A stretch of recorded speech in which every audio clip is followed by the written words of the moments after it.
بالله من الشيطان اللعين الرجيم.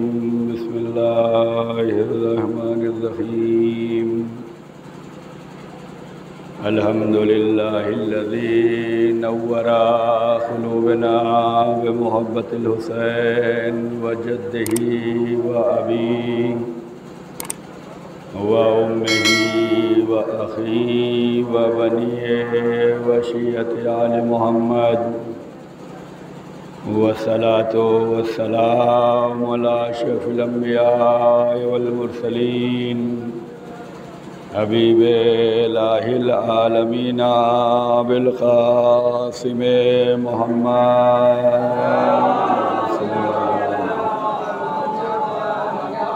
وعلى اہل بیت الطیبین الطاہرین المعصومین المظلومین.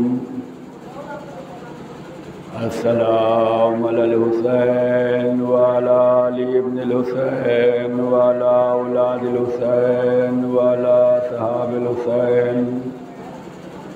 لعن اللہ امة قتلتک ولعن اللہ امة ظلمتک ولعن اللہ امة سمعت بذلک فرضیت به. یا مولا یا ابا عبداللہ انی سلم لمن سالمکم وحرب لمن حاربکم وولی لمن والاکم وعدو لمن عاداکم الى یوم القیامہ. اما بعد فقد قال رسول اللہ صلی اللہ علیہ وآلہ وسلم علی من احب حسینا فقد احب اللہ وعلی من ابغض حسینا فقد ابغض اللہ. صلوات پڑھ دے محمد علیہ.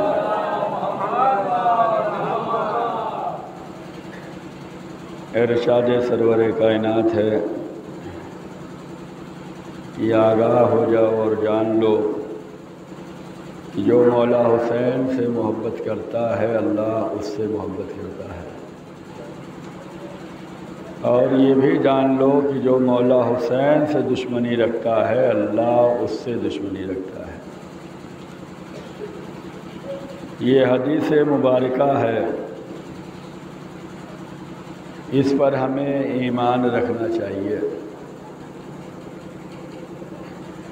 اور جس کا اس حدیث پر ایمان ہے وہ مولا حسین سے محبت کر رہا ہے. مولا حسین سے محبت کے بہت سے راستے ہیں، ان راستوں میں سے ایک راستہ مولا حسین کی عزاداری ہے، مولا حسین کی مجلس ہے، مولا حسین کا فرش ہے، مولا حسین کی عزاداری، مولا حسین کی سبیل، مولا حسین کی نظر و نیاز، مولا حسین کا ماتم، مولا حسین کا گریہ ہے. یہ بھی محبت کا اظہار ہے. نبی اللہ فرما رہے ہیں کہ جو مولا حسین سے محبت کرے گا اللہ اس سے محبت کرے گا، اور جو مولا حسین سے بغض رکھے گا اللہ اس سے بغض رکھے گا. ہم محبت کے دعوے پر عمل کرتے ہوئے فرش عزا تک آ گئے. ہم نے اپنی محبت کا ثبوت دے دیا کہ ہم نے فرش عزا بچھا دی ہے. ہم نے محبت حسین کا ثبوت دے دیا کہ عزاداری کر رہے ہیں. ہم نے محبت حسین کا ثبوت دے دیا کہ ہم مجلس میں شرکت کر رہے ہیں. ہم نے محبت حسین کا ثبوت دے دیا کہ ہم نظر و نیاز سبیل کر رہے ہیں. ہم نے محبت حسین کا ثبوت دے دیا کہ ہم ماتم حسین کر رہے ہیں. اب دشمنی حسین اگر دیکھنا ہو، دشمنی امام حسین دیکھنا ہو تو جو عزاداری پہ اعتراض کرے وہ دشمن اہل بیت، جو ماتم کے خلاف بولے وہ دشمن اہل بیت، جو تبرکات کے خلاف بولے وہ دشمن اہل بیت. صلوات بر محمد علیہ محمد. آگاہ ہو جاؤ، جان لو، جو مولا حسین سے محبت کرے گا اللہ اس سے محبت کرے گا، اور یہ بھی جان لو کہ جو مولا حسین سے دشمنی رکھے گا اللہ اس سے دشمنی رکھے گا۔ اس حدیث پر ہمیں عمل کرنا ہے، اس حدیث کو ہمیں ماننا ہے، اس لیے کہ قول رسول پر ہم ایمان رکھتے ہیں۔ اگر ہم نے قول رسول پر ایمان نہیں رکھا تو ہماری نماز بھی بیکار ہو جائے گی، روزہ بھی بیکار ہو جائے گا، حج بھی بیکار ہو جائے گا، جہاد بھی بیکار ہو جائے گا، نیکی بھی بیکار ہو جائے گی۔ کیوں؟ سارا قول رسول پر یقین کا معاملہ ہے۔ رسول نے کہا عمل خیر کرو گے تو جنت، تو قول رسول پر عمل کرتے ہوئے ہم عمل خیر کر رہے ہیں تاکہ جنت مل جائے۔ قول رسول پر عمل کرتے ہوئے ہم نماز پڑھ رہے ہیں کہ جنت مل جائے گی، قول رسول پر عمل کرتے ہوئے ہم روزہ رکھ رہے ہیں کہ جنت مل جائے گی۔ یہ قول رسول پر عمل اور ایمان اور عقیدے کی بنا پر آپ عمل خیر کر رہے ہیں، نماز پڑھ رہے ہیں، روزہ رکھ رہے ہیں، حج کر رہے ہیں، جہاد کر رہے ہیں، قرآن پڑھ رہے ہیں، والدین کے ساتھ نیکی کر رہے ہیں، صلہ رحم کر رہے ہیں، تبلیغ کر رہے ہیں، ترویج کر رہے ہیں، یہ تو پتہ چل گیا کہ آپ قول رسول پہ یقین کر رہے ہیں۔ میں اتنا پوچھنا چاہتا ہوں کہ جو اپنے فائدے میں ہے وہیں تک، یا آپ ہر قول رسول پہ یقین کر رہے ہیں؟ اگر ہر قول رسول پہ یقین اور ایمان عقیدہ ہے تو غدیر کیوں بھول گئے؟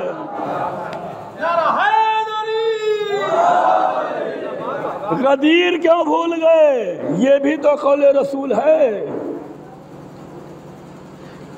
اگر قول رسول پہ ایمان عقیدہ ہے تو یہ عزاداری بھی ہوگی اور یہ ماتمداری بھی ہوگی۔ ایسا نہیں ہوگا کہ ہم کچھ لیں یا کچھ چھوڑ دیں۔ یہ شاپنگ سینٹر نہیں ہے کہ اپنے مقصد کا لے لیں گے باقی چھوڑ دیں گے۔ دین مال کی طرح نہیں ہے، دکان کی طرح نہیں ہے کہ دکان میں تو سب کچھ ہوتا ہے، ہم کیا لیتے ہیں؟ یہ لینا ہے، وہ لینا ہے، وہ لینا ہے۔ اور دکاندار جو ہے ہمارے اس عمل سے ناراض نہیں ہوتا۔ آپ کو جو ضرورت تھی آپ نے لے لی ہے، اور جو ضرورت آپ کی نہیں ہے آپ نے نہیں لیا۔ تولا و تبرع، اس پہ بھڑکنے کی ضرورت نہیں ہے، اس کو سمجھنے کی ضرورت ہے۔ کسی کو لیا جائے گا جو فائدے مند ہے، کسی کو چھوڑا جائے گا جو نقصان دہ ہے۔ یہ تو ہم دنیا میں دیکھتے آ رہے ہیں، جو فائدے میں ہے وہ لے لیتے ہیں۔ غدیر سے مولا کو لے لیا ہے، سقیفہ کو چھوڑ دیا ہے۔ صلوات بر محمد علیہ محمد۔ بھڑکنے کی ضرورت نہیں ہے، سمجھنے کی ضرورت ہے۔ سمجھیے، پرانے دور گزر گئے، اب نیا دور ہے، اب ٹیکنالوجی کا دور ہے، اب سمجھنے اور سمجھانے کا دور ہے۔ اب معاملہ مسجدوں اور امام بارگاہوں اور خانقاہوں تک نہیں رہا، ہر بات باہر آ رہی ہے، ہر انسان کا دل و دماغ کھلا ہوا ہے۔ کل تک چار دیواری میں باتیں ہوتی تھیں، باہر والوں کو نہیں پتا چلتا تھا کیا بات ہوئی ہے۔ آج سب کچھ اوپن ہے، کھلا ہوا ہے، اور یہ ہمارا فرش ادا تو ہمیشہ کھلا رہا، کسی کو روکا نہیں گیا، کسی کو ٹوکا نہیں گیا۔ آج زمانہ زیادہ بیدار ہے، اور اس زمانے کو سمجھانے کی ضرورت ہے کہ بھائی بھڑکنے کی ضرورت نہیں ہے، سمجھنے کی ضرورت ہے۔ اور بہترین مثال میں پانی کا دیتا ہوں، یہ بھی لطف خدا بندی ہے کہ یہ پانی کی مثال ہر ایک کے دل و دماغ میں اتر جاتی ہے۔ اب چاہے وہ پروپیگنڈے کی وجہ ہو، چاہے اپنی صحت کی وجہ ہو، آپ کے سامنے دو پانی رکھا جائے، ایک بالٹی میں رکھا جائے، ایک بوتل میں رکھا جائے، ایک فلٹر پانی رکھا جائے، ایک نان فلٹر رکھا جائے، ایک RO والا رکھا جائے، ایک غیر RO والا رکھا جائے، آپ کس پانی کو یوز کرتے ہیں؟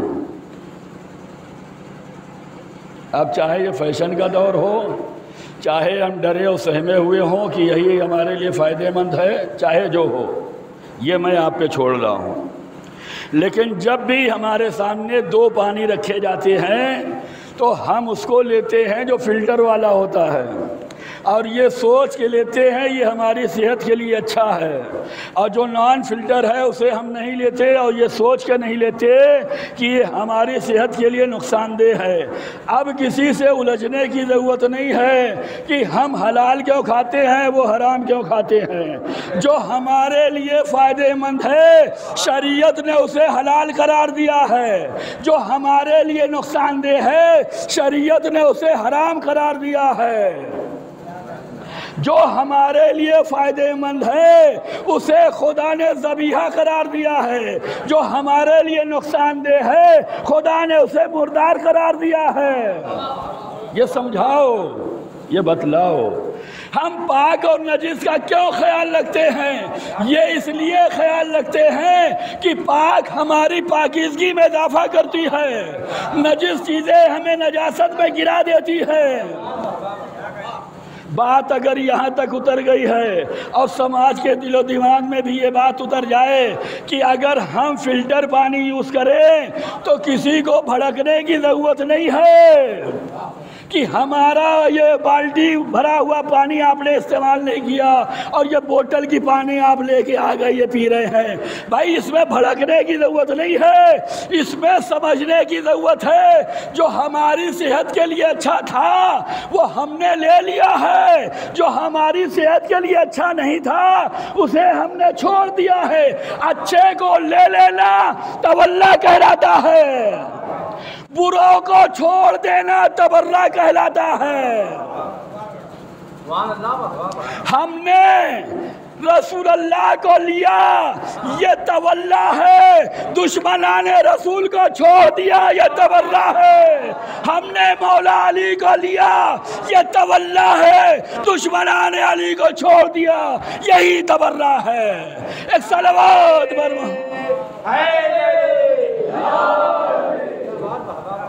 تولا و تبرہ کو سمجھنے کی ضرورت ہے، حلال و حرام کو سمجھنے کی ضرورت ہے، پاک اور نجس کو سمجھنے کی ضرورت ہے، اچھے اور برے کو سمجھنے کی ضرورت ہے، حق اور باطل کو سمجھنے کی ضرورت ہے، سچ اور جھوٹ کو سمجھنے کی ضرورت ہے، قرآن رحمانی اور شیطانی باتوں کو سمجھنے کی ضرورت ہے، کون رحمانی ہے کون شیطانی ہے۔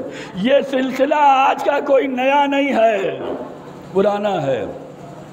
آدم کو مانا ہے، شیطان کو نہیں مانا ہے، ابراہیم کو مانا ہے، نمرود کو نہیں مانا ہے، موسیٰ کو مانا ہے، فرعون کو نہیں مانا ہے۔ یہ سلسلہ تو پرانا ہے، قدیمی ہے۔ لوگ مسلمانان عالم کچھ جگہوں پہ ہمارے ساتھ کھڑے رہتے ہیں، ہم آدم کو مان رہے ہیں، شیطان کو نہیں مان رہے، یہاں تک ساتھ ہیں۔ ہم موسیٰ کو مان رہے ہیں، فرعون کو نہیں مان رہے، یہاں تک ساتھ ہیں۔ ہم ابراہیم کو مان رہے ہیں، نمرود کو نہیں مان رہے، یہاں تک ساتھ ہیں۔ ہم جو ہے رسول اللہ کو مان رہے ہیں، ابو جہل اور ابو لہب کو نہیں مان رہے، یہاں تک ساتھ ہیں۔ اور اس کے بعد غدیر سے دو راستے ہو گئے، غدیر سے دو راستے ہو گئے۔ غدیر میں جن کی ولایت کا اعلان ہوا ہم نے مان لیا، اور جو غدیر چھوڑ بیٹھا اسے ہم نے بھلا دیا۔ جو غدیر والے ہیں انہیں ہم نے اپنا لیا ہے، جو غدیر بھلانے والے ہیں انہیں ہم نے چھوڑ دیا ہے۔ یہ تو ہم نے نبوت کے زمانے میں مدینے میں دیکھا ہے کہ مدینے کی مسجد کے اطراف میں سب کے دروازے کھلتے تھے۔ توجہ چاہتا ہوں، مسجد نبوی میں سب کے دروازے کھلتے تھے، اس اسٹائل کے گھر بنے تھے کہ سب وہیں سے دروازہ کھولتے تھے، مسجد میں انٹر ہو جاتے تھے۔ حکم خدا آیا کہ سب کے دروازے بند کرا دیے جائیں، سب کے دروازے بند کرا دیے جائیں، الا علی، مولا علی کا دروازہ نہیں بند ہوگا۔ اب تاریخوں میں لکھا ہے، کسی نے کہا حضور بڑے بڑے دروازے تو بند کرا رہے ہیں، ذرا ہمیں کھڑکی تک کی ہی مہلت دے دیجئے کہ ہماری کھڑکی رہے، یہیں سے ہم تاک جھاک کر لیا کریں۔ رسول نے کہا نہیں، سب کی کھڑکی اور دروازے سب بند ہوں گے، سوائے علی کے کسی کا دروازہ مسجد کی جانب نہیں کھلے گا۔ تو ہم نے تو مدینے سے یہ سبق لے لیا کہ جس کا دروازہ مسجد میں کھلتا ہے اس کو ہم نے اپنا لیا، اور جس کے دروازوں کو قدرت نے بند کرا دیا اس کی محبت سے ہم دور ہو گئے، دور ہو گئے۔ ہم وہ لیتے جو ہمارے فائدے کے لیے ہے، اور یہ اپنے بنائے ہوئے تھوڑی ہیں، یہ تو خدا کے بنائے ہوئے ہیں۔ قرآن اور غدیر دونوں کو سمجھنے کی ضرورت ہے۔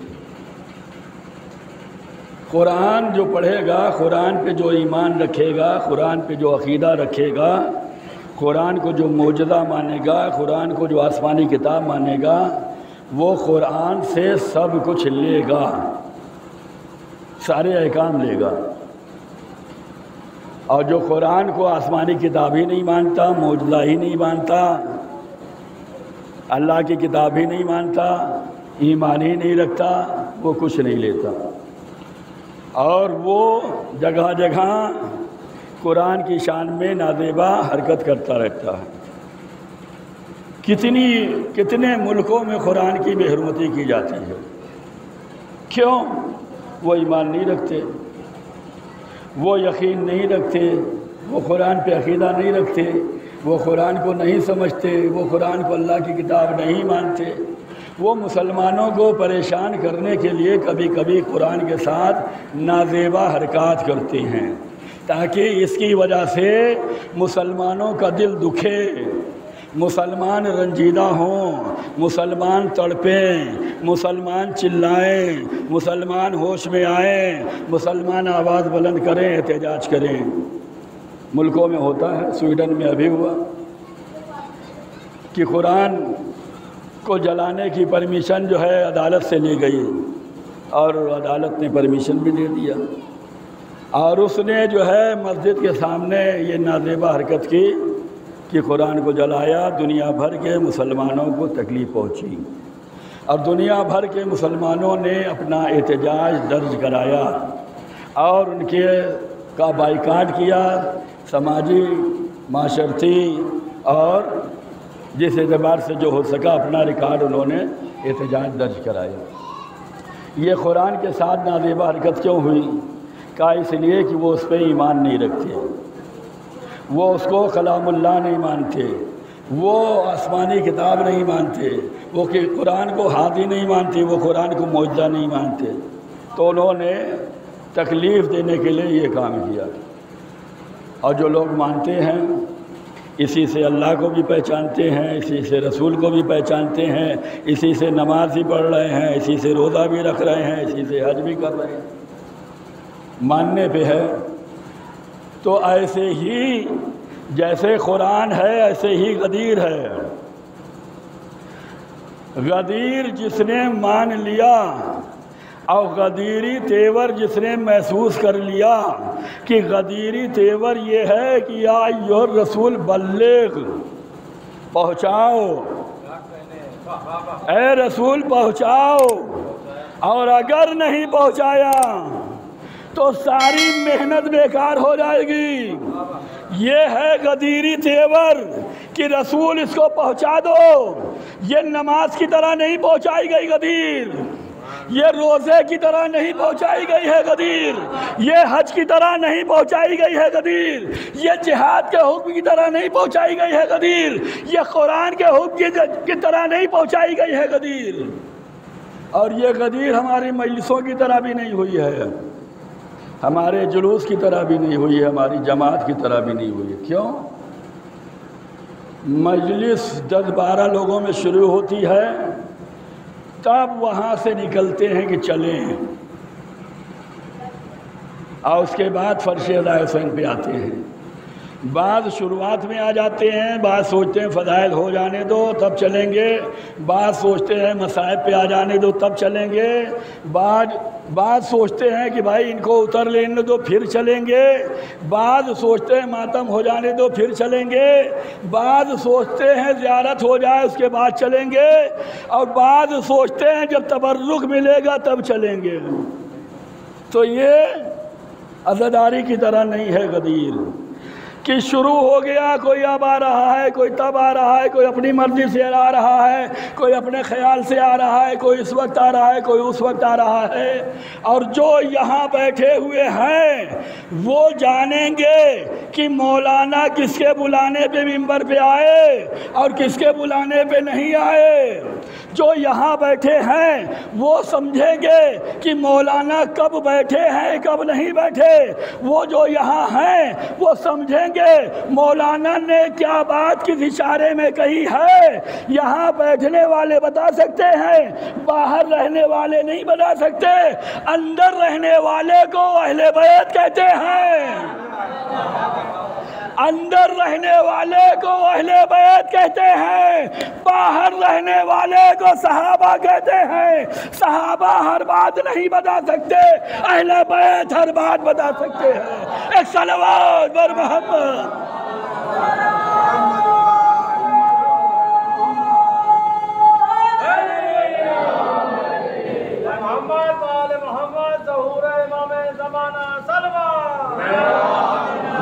صلی اللہ محمد۔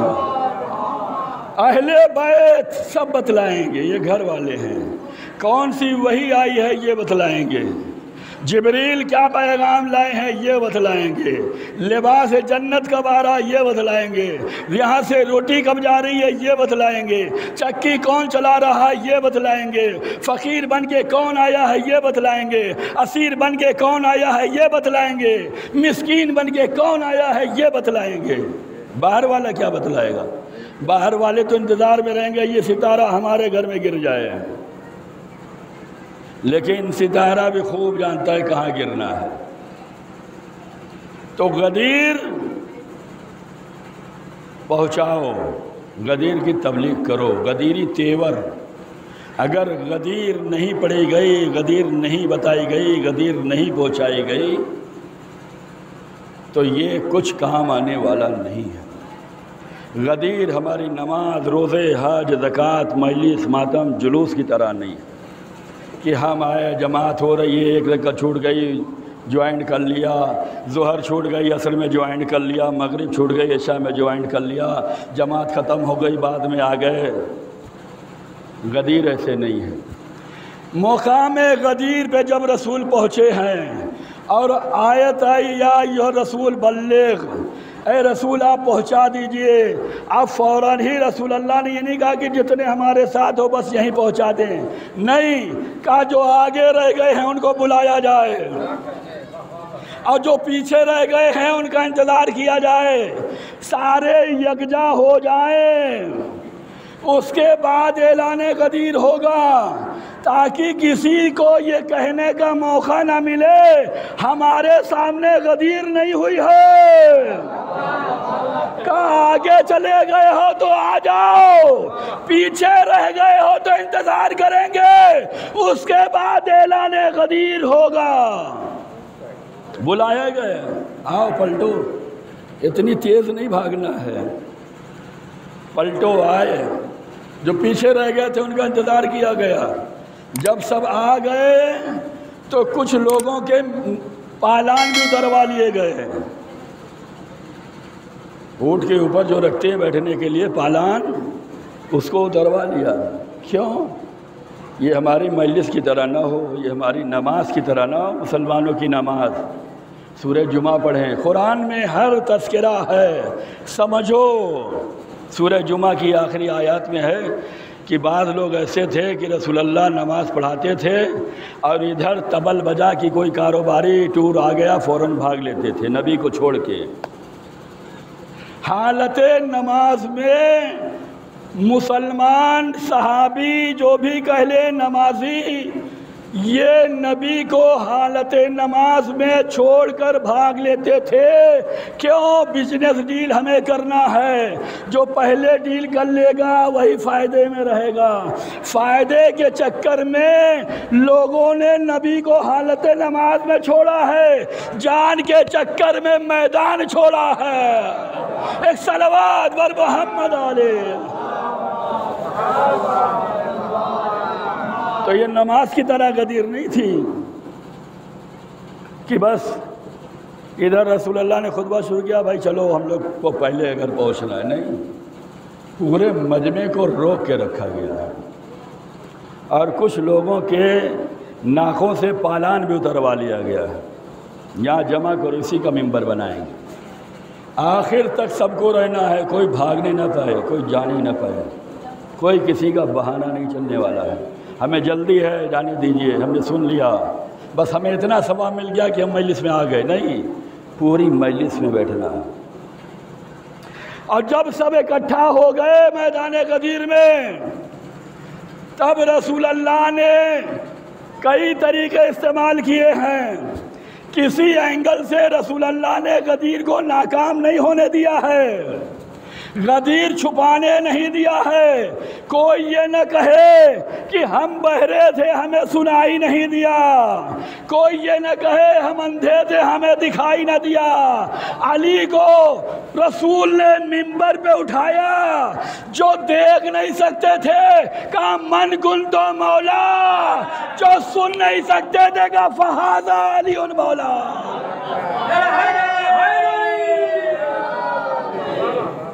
جو دیکھ نہیں سکتے ہو سن لو من کنت مولا، اور جو دیکھ نہیں سکتے ہو، یہ جو سن نہیں سکتے وہ دیکھ لو فہذا علی مولا، یہ علی ہیں۔ یعنی یہاں پر کوئی کسی کے ایکسکیوز نہیں چلنے والا ہے، ہم تو بہرے تھے، ہم تو گونگے تھے، ہم تو نابینا تھے، ہمارے سامنے نہیں آیا۔ دیکھو غدیر جو چھپائے گا اس پر عذاب ضرور آئے گا۔ مدینے کا واقعہ ہے، ربیع کے بعد کا زمانہ ہے، مولا علی علیہ السلام نے ایک صحابی رسول سے کہا تم غدیر میں تھے، غدیر سناؤ، تو اس نے کہا یا علی، اے ابو الحسن، میں بوڑھا ہو چکا ہوں، یادداشت کمزور ہو چکی ہے، اب مجھے یاد نہیں رہا کہ کیا ہوا۔ میرے مولا اور آقا نے فرمایا کہ اگر تو سچ کہہ رہا ہے تو ٹھیک ہے، اور اگر بہانے بازی ہے، چھپانا چاہتا ہے، پردہ ڈالنا چاہتا ہے، انکار کرنا چاہتا ہے، تو خدا ایسا عذاب دے کہ اگر غدیر تو چھپ جائے لیکن تجھ پہ آیا ہوا عذاب نہ چھپ سکے۔ اللہ نے اسے مبروز بنا دیا۔ وہ غدیر تو چھپاتا رہا لیکن انکار غدیر میں جو عذاب آیا تھا وہ چھپا نہ سکا۔ تو غدیر بڑی اہم ہے۔ غدیر کا اعلان ایسے ہی ہے، غدیر کا اقرار ایسے ہی ہے جیسے قرآن پر ایمان رکھنا۔ قرآن پر اگر آپ نے ایمان رکھ لیا، اسے کتاب خدا سمجھ لیا، اسے معجزہ الہی سمجھ لیا، یہ آسمانی کتاب آپ نے سمجھ لی، تو آپ کو اس قرآن میں سب کچھ مل جائے گا۔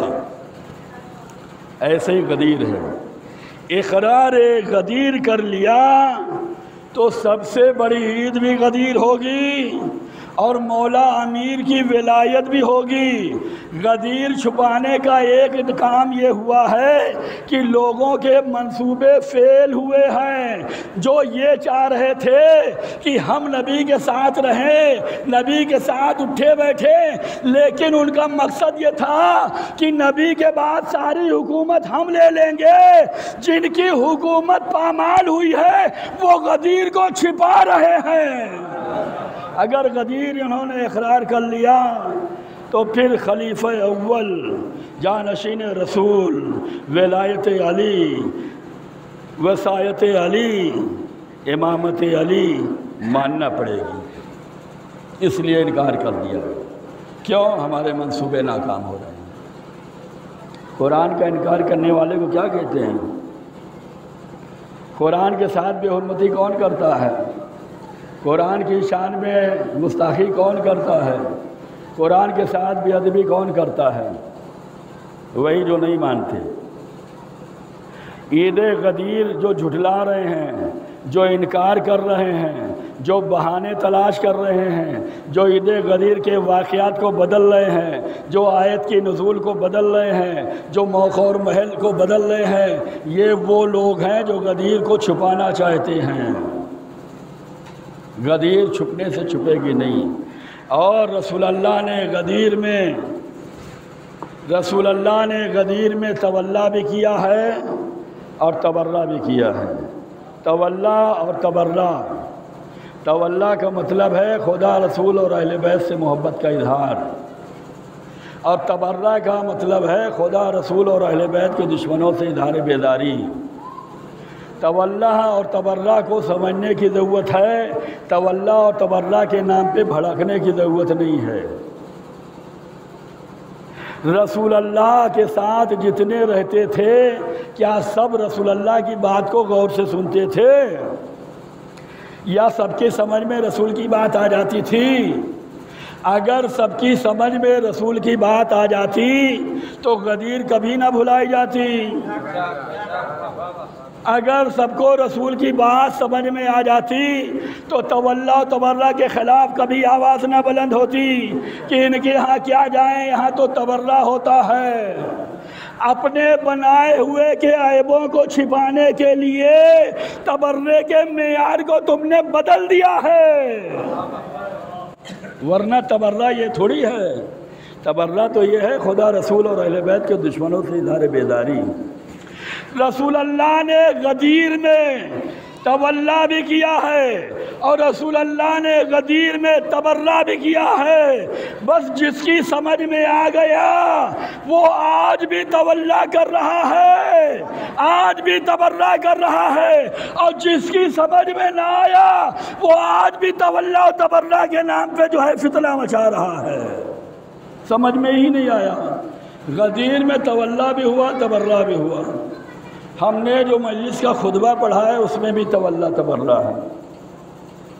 یا ابا عبداللہ انی سلم لمن سالمکم و حرب لمن حاربکم و ولی لمن والاکم و عد لمن عاداکم۔ اے میرے مولا حسین، میری صلح اس سے ہے جو آپ سے صلح رکھتا ہے، میری جنگ اس سے ہے جو آپ سے جنگ کر رہا ہے۔ اے میرے مولا حسین، میری لڑائی اس سے ہے جو اس نے آپ سے لڑائی کی ہے، میری صلح اس سے ہے جس نے آپ کے ساتھ صلح کی ہے۔ یہی تو تولا تبرہ ہے۔ رسول اللہ نے غدیر میں تولا و تبرہ یوں کیا کہ علی کو دکھلایا اور فرمایا کہ میں جس کا مولا اس کے علی، اس کے بعد فرمایا اللہم والے من والا وعد من عادا وانصر من نصرا وخذل من خذلا۔ اے اللہ، جو علی سے محبت کرے تو اس سے محبت کرنا، اے اللہ جو علی سے دشمنی رکھے تو اس سے دشمنی رکھنا۔ علی سے محبت کا نام تولا ہے اور علی سے دشمنی کا نام تبرہ ہے۔ نبی نے کیا یا نہیں کیا؟ دشمن علی سے بیداری کا نام تبرہ ہے، اور محب علی سے اظہار محبت کرنا یہ تولا ہے۔ وعد من وعدا وانصر من نصرا۔ اے میرے اللہ، جو علی کی مدد کرے تو اس کی مدد کرنا۔ وخذل من خذلا، جو معاذ اللہ علی کو ذلیل کرنا چاہے تو اسے ذلیل کر دینا۔ یہ غدیر میں رسول اللہ نے اللہ کی بارگاہ میں دعا کی ہے، تولا کیا ہے، تبرہ کیا ہے۔ ہماری دعا قبول ہو یا نہ قبول ہو، مجمع کی دعا قبول ہو یا نہ قبول ہو، مولوی کی دعا قبول ہو یا نہ قبول ہو، نمازی کی دعا قبول ہو یا نہ قبول ہو، حاجی کی دعا قبول ہو یا نہ قبول ہو، زائروں کی دعا قبول ہو یا نہ قبول ہو، قاریان قرآن کی دعا قبول ہو یا نہ قبول ہو، حافظان قرآن کی دعا قبول ہو یا نہ قبول ہو، لیکن اللہ کی دعا، اللہ کے رسول کی دعا ضرور قبول قبول ہوگی۔ اب رسول اللہ نے یہ دعا کی ہے جو علی کو دوست رکھے تو اسے دوست رکھنا۔ ہم علی سے دوستی کا اظہار کر رہے ہیں، اللہ ہم سے محبت کرے گا، اور جن لوگوں نے مولا علی سے دشمنی کا اظہار کیا ہے ان سے اللہ دشمنی کرے گا۔ محبت میں گھر نہیں جلائے جاتے، محبت میں گلے میں رسی کا پھندا نہیں ڈالا جاتا، سمجھیں؟ غدیر پہ جو ثابت قدم رہا وہی اسی نے کربلا کو سمجھا ہے، اور جس نے غدیر بھلا دیا اس نے کربلا کو بھی نہیں مانا ہے۔ جبکہ ہر دور میں غدیر کا بھی تذکرہ رہا اور کربلا کا بھی تذکرہ رہا۔ کربلا بھی ہر زمانے میں رہی، برپا ہونے سے پہلے رہی، برپا ہونے کے بعد رہی۔ مولا علی نے جو ہے لوگوں کو آگاہ کیا ہے، رسول اللہ نے آگاہ کیا، مولا علی نے آگاہ کیا۔ مولا مدائن سے نکلے ہیں، کوفہ جا رہے ہیں، مولا کا لشکر ساتھ میں ہے۔ مولا نے اپنا لشکر ایسے بیابان میں رکا ہے، نہ جہاں سایہ ہے، نہ پانی ہے، نہ آب و دانہ ہے۔ شام کا وقت تھا، سورج ڈھلنے والا تھا، لشکر والوں میں بے چینی ہوئی کہ میرے مولا اور آقا نے یہ لشکر کہاں روک دیا، یہاں نہ پانی، نہ دانہ، نہ آرام، نہ سکون۔ لیکن چونکہ سورج ڈھل رہا تھا، شام ہو رہی تھی، رات آنے والی تھی، لہذا سب نے سوچا چلو کوئی بات نہیں، برداشت کر لیں گے، گرمی برداشت کر لیں گے، بھوک و پیاس برداشت کر لیں گے۔ رات گزر گئی، جب صبح ہوئی اور سورج نکلا اور ذرا بلند ہونے لگا، سورج چڑھنے لگا، تو مولا کے چاہنے والے پریشان ہوئے، کہنے لگے رات تو اچھی گزر گئی، چل گئے بے آب و گیان میں، لیکن اب دھوپ لگ رہی ہے، اب گرمی کا احساس ہو رہا، پیاس لگے گی، اب فوج تڑپے گی، بھوک لگے گی۔ مولا کی بارگاہ میں آئے، کہا مولا اب یہاں سے ہم لوگ نکل چلیں، اس لیے کہ اب دھوپ لگ رہی ہے، گرمی لگ رہی ہے، پیاس محسوس ہو رہی ہے، کہیں ایسا نہ ہو کہ لشکر بدل جائے۔ مولا نے سنا، حکم نہیں دیا کہ یہاں سے نکل چلیں۔ تھوڑی دیر اور گزری، سورج اور بلندی پہ آیا، گرمی کی شدت اور بڑھی، پیاس اور بڑھی۔ لوگ مولا کی بارگاہ میں آنے لگے، مولا اب ہم لوگ یہاں سے چلیں، پیاس بے چین کیے ہوئے ہے۔ جب مولا کے سامنے بار بار پیاس کا تذکرہ آیا تو مولا علی علیہ السلام نے فرمایا کہ میرے بیٹے حسین کو بلاؤ۔ مولا حسین کو بتایا گیا کہ آپ کے بابا جان آپ کو بلا رہے ہیں۔ امام حسین علیہ السلام اپنے بابا کے سامنے آئے، ہاتھ میں عصا تھا، امام وقت کے سامنے مولا حسین کھڑے رہے۔ کمیل ابن زیاد صحابی امام نے مولا علی سے فرمایا، اے میرے مولا اور آقا، آپ کا صاحبزادے آپ کے سامنے کھڑے ہوئے ہیں۔ مولا علی نے اپنے فرزند ارجمند حسین کربلا کو دیکھا اور دیکھنے کے بعد فرمایا، اے میرے لال، ان لشکر والوں کی پیاس کو بجھا دو، ان کی شدت گرمی کو کم کر دو، ان کے لیے کھانے کا اہتمام کر دو، ان کے لیے صاحبان کا انتظام کر دو۔ مولا علی آپ مظہر عجائب ہیں، آپ قدرت کے حامل ہیں، آپ جو چاہیں کر سکتے ہیں، آپ نے مردوں کو جلایا ہے، آپ نے معجزات دکھلائے ہیں، آپ نے یہ کام کیوں نہیں کیا؟ مولا علی نے یہاں پر خود فوجیوں کو سیراب نہیں کیا، خود ان کے آسائش کے آرام اسباب مہیا نہیں کیے، بلکہ مولا حسین سے کروایا۔ اور اس کے بارے میں یہ لکھا ہے کہ اس مولا کے لشکر میں زیادہ تر کوفے والے تھے۔ مولا ان کوفیوں کو دکھلانا چاہتے تھے کہ آج حسین کی عظمت کو دیکھ لو، آج حسین کے کرم کو دیکھ لو، آج حسین کی سخاوت کو دیکھ لو۔ کہ تم اتنے پیاسے ہو کہ تڑپ رہے ہو، بار بار میری بارگاہ میں آ رہے ہو۔ میں اپنے بیٹے سے کہتا ہوں کہ ان لوگوں کو سیراب کر دو، ان لوگوں کو سیر کر دو، ان لوگوں کے پریشانیوں کو دور کر دو۔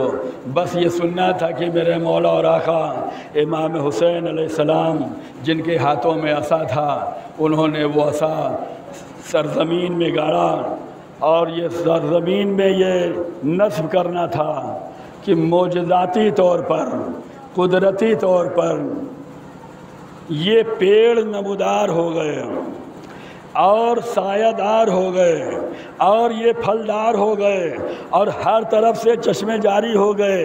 وہ فوجیں جو تڑپ رہی تھی پیاس کو لے کر، وہ فوجیں جو تڑپ رہی تھی بھوک کو لے کر، وہ فوجیں جو تڑپ رہی تھی دھوپ کو لے کر، وہ فوجیں جو بے چین تھی گرمی کو لے کر، سب کی پریشانیاں دور ہو گئیں۔ انہیں سائبان مل گیا، انہیں کھانا مل گیا، انہیں پانی مل گیا، سب سکون کی منزل میں آ گئے۔ یہ مولا حسین کا کرم تھا جسے مولا علی علیہ السلام نے اپنے زمانے میں دکھلایا کہ دیکھو حسین کے اس کرم کو یاد رکھنا کہ ایک زمانہ تھا کہ تم بھوکے تھے، ایک زمانہ تھا تم کے پیاسے تھے، ایک زمانہ تھا کہ تم شدت گرم میں تھے، گرمی کا احساس تھا۔ مولا حسین نے یہ کیا کہ تمہاری شدت گرمی کو جو ہے ختم کر دیا، تمہاری پیاس کو بجھا دیا، تمہاری بھوک کو ختم کر دیا۔ اور اس کے بعد جب سب سیر و سیراب ہو گئے تو مولا نے کہا اب یہاں سے قافلہ چلتا ہے۔ اب جب یہ قافلہ چلنے لگا تو وہ درخت جو لگے ہوئے تھے وہ بھی ساتھ ساتھ چلنے لگے۔ مولا علی علیہ السلام نے فرمایا اے میرے لال حسین، جو عصا آپ نے زمین میں گاڑا ہے اس عصا کو اکھاڑ لیجئے، جب تک یہ عصا آپ کے ہاتھ میں نہ آئے گا یہ ایسے ہی پیڑ ہمارے ساتھ چلتا رہے گا۔ مولا حسین نے اکھاڑا اور پھر ویسے ہی نارمل حالات ہو گئے۔ یہ معجزہ امام حسین ہے۔ یہ کس کو دکھلایا گیا ہے؟ ان کوفیوں کو دکھلایا گیا ہے جو آج مولا کے لشکر میں ہیں۔ مولا بیدار کرنا چاہتے تھے کہ ایک زمانہ آئے گا تم ہی لوگ فوج یزید میں ہوگے، بکو گے، ٹوٹو گے، خریدے جاؤ گے، توڑے جاؤ گے، ستائے جاؤ گے، مجبور کیے جاؤ گے اور میرے حسین کے خلاف جاؤ گے۔ اور جب تمہیں شدت پیاس لگے، بھوک کا احساس ہو، گرمی کی شدت محسوس کرنا تو میرے حسین کے کرم کو یاد کر لینا۔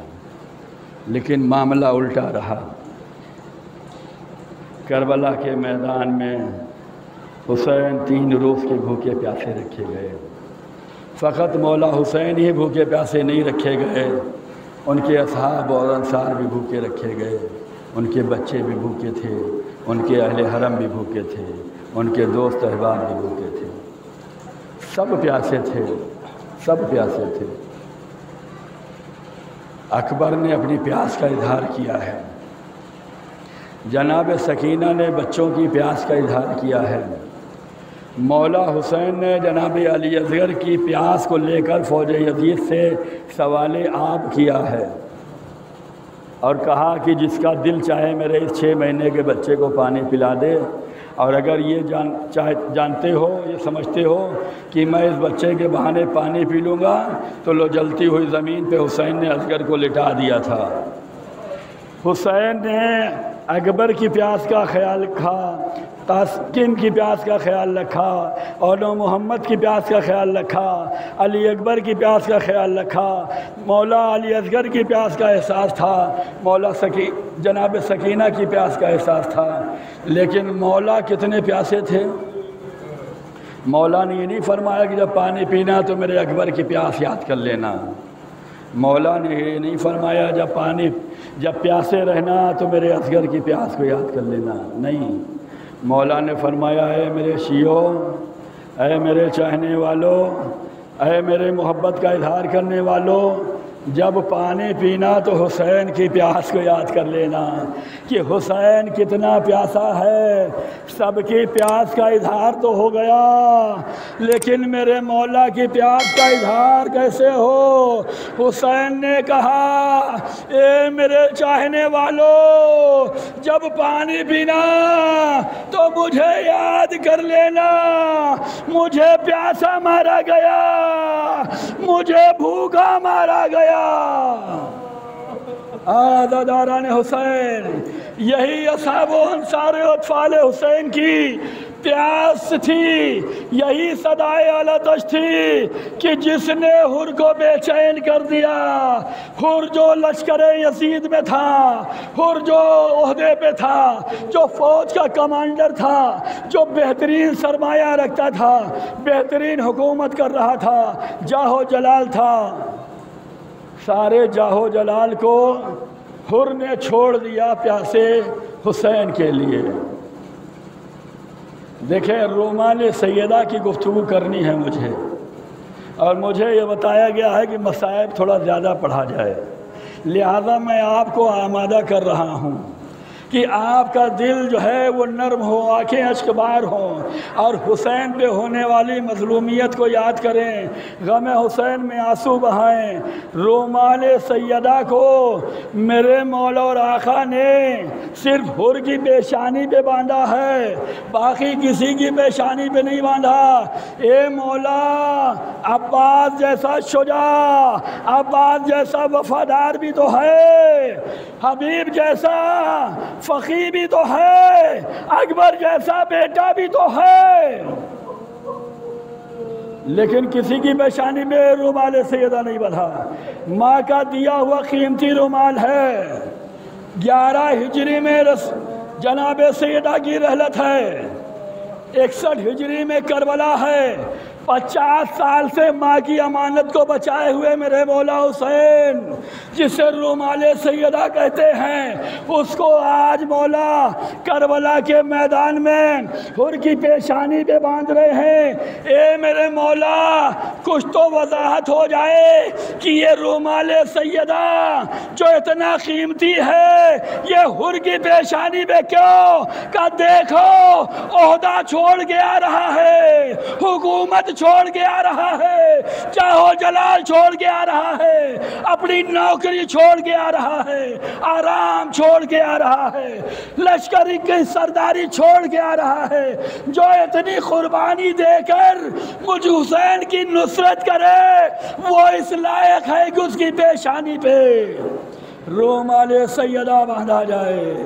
آپ عزادار بھی اپنے آرام کو چھوڑ کے آئے ہیں، اپنے کاروبار کو چھوڑ کے آئے ہیں، آپ اپنے وطن کو چھوڑ کے آئے ہیں، آپ جہاں روزی روزگار کماتے ہیں چھوڑ کے آئے ہیں، کیوں فرش عزا حسین پہ آ گئے؟ کہ مظلوم کا ماتم کرنا ہے، مظلوم کربلا کی عزاداری کرنی ہے، گریہ کرنا ہے، فرش عزا بچھانا ہے۔ اے عزادارو، کربلا کے میدان میں حسین نے حر کی پیشانی پہ رومال باندھا۔ عزادارو، آپ اپنی عظمت کو سمجھے، فرش عزا حسین پہ آنے والا جب غم حسین میں آتا ہے، غم حسین میں آنسو بہاتا ہے، تو حسین تو نہیں آتے، لیکن حسین کی دکھیاری ماں اپنے ہاتھوں میں رومال لیے ہوئے ہر عزادار کی آنکھوں کے سامنے، یہ میرے بیٹے کے غم میں نکلنے والا آنسو ہے، اسے ضائع نہ ہونے دوں گی، اسے سیدہ کے رومال میں جگہ ملنا ہے۔ اے عزادارو، رومال سیدہ منتظر ہے، آپ کے انتظار میں ہے، آنکھوں سے نکلنے والا آنسو زہرا آپ نے رومال میں لینے والی ہے۔ ادھر حر جو نکلا، چاہو جلال چھوڑا، اپنے بیٹے سے کہتا ہے ہاتھوں میں رسن باندھو، رومال باندھو، آنکھوں پہ پٹیاں باندھو، میرے ساتھ ساتھ چلو، بتاتے رہنا کون آ رہا ہے، کہاں پہنچ رہا ہوں۔ حر کا بیٹا، حر کا بھائی، حر کا غلام، حر کو لیے ہوئے خیمہ حسین کی طرف بڑھ رہے ہیں۔ ایک مرتبہ حسین نے اپنے بیٹوں کو بھیجا، جاؤ اکبر استقبال کرو، جاؤ قاسم استقبال کرو۔ اور ایک منزل وہ آئی کہ مولا حسین نے عباس سے کہا، اے بھیا عباس اب آپ جائیے۔ حر کے بیٹے نے جب یہ منظر دیکھا تو ایک مرتبہ اللہ اکبر کہا۔ حر نے کہا، اے میرے لال یہ تکبیر کیوں؟ کہا مولا اور عباس آ رہے ہیں، استقبال کے لیے آ رہے ہیں۔ منزل آگے بڑھتی رہی، ایک مرتبہ وہ منظر آیا کہ مولا حسین اپنی جگہ سے اٹھے، آگے بڑھے، حر کا استقبال کیا۔ بیٹے نے تکبیر بلند کی، اللہ اکبر۔ ایک مرتبہ باپ نے پوچھا، اے میرے لال یہ تکبیر کیوں؟ کہا میرے مولا اور آقا حسین آ گئے۔ حر نے کہا مجھے گھوڑے سے زمین پہ گرا دو، مجھے قدم حسین پہ گرا دو۔ لوگ قدم حسین پہ حر کو گرایا گیا، حسین نے اٹھایا۔ اے میرے بھائی حر، کتنے خوش نصیب ہو کہ دنیا میں بھی آزاد ہو، آخرت میں بھی آزاد ہو۔ حر کہتا ہے مولا مجھے لڑنے کی اجازت دے دو، تب تو میں سمجھوں گا کہ آپ نے بخش دیا ہے۔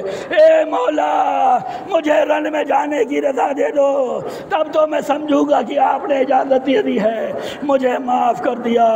آقا حسین فرماتے ہیں، اے حراج حسین بہت شرمندہ ہے، جب دشمن بن کے آئے تھے میں نے پانی پلایا تھا، میں نے سیراب کیا تھا، آج محب بن کے آئے ہو لیکن خیام حسینی میں پانی نہیں۔ لو عزادارو، حر کے بیٹے کو اجازت مل گئی، میدان کربلا میں گیا، حملوں پہ حملہ کیا، ایک مرتبہ زمین کربلا پہ گرا۔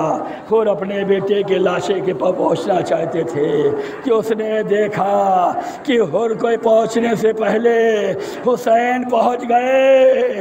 حسین نے حر کے بیٹے کا سر اپنے زانوں پہ رکھا۔ حر نے کہا مولا یہ مجھے رکھ لینے دو۔